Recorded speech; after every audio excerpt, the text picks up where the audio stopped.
Hello everybody. I have been asked to speak and give my opinion about combination therapies in airway disease.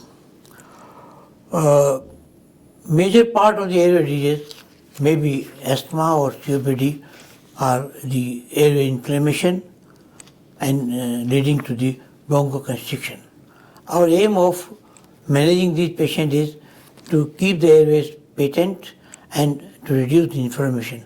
So the edema is reduced and secretion production is also reduced, and that will further help in keeping the airway clean. Now, what's the need of combination therapy?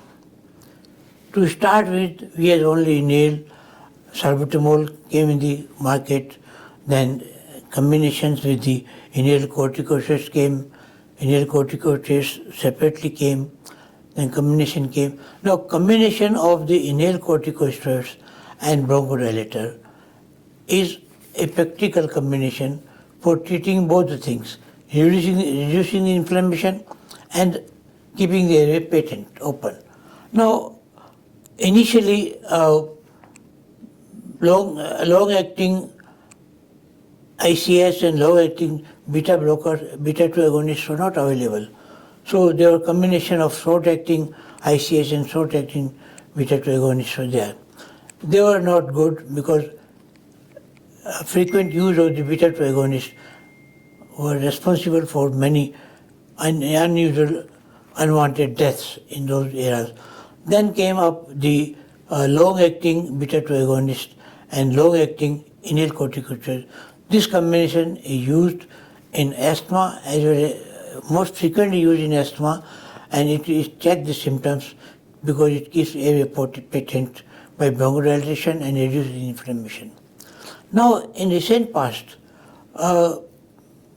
third drug is being combined with two drugs, with the long-acting beta-2 agonist, long-acting inhaled corticosteroids, and third is a atropine derivative drug like tiotropium and this glycopyridinium. These are two drugs. There are a long list of drugs in this group also. Now, these drugs, atropine derivatives, have got different mechanism than the beta-2 agonists. Now, that's why they potentiate the action of each other. Combining three drugs, and it is required mostly for the resistant patient of asthma and the resistant patient of COPD. In these patients, combination of three drugs is useful. And what are the indications? When we should use all these drugs? This is very important. When patients are not responding to the highest permissible dose of inhaled corticosteroids and inhaled beta-2 agonist long-acting, then there is need of adding a third drug. Now, because these two drugs, these two bronchodilators have different mechanism, so they will potentiate, as I told you. The mechanism of the atropine derivative is different, and it is not affected by the age.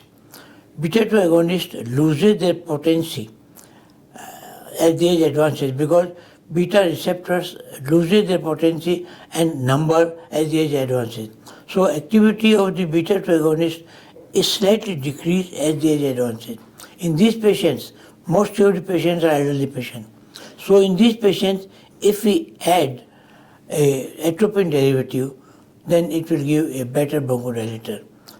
So combination therapy has been recommended by GOLD guidelines also in COPD patients and also in the GINA guidelines in resistant patients of bronchial asthma. So whenever it is needed, we should use. Thank you.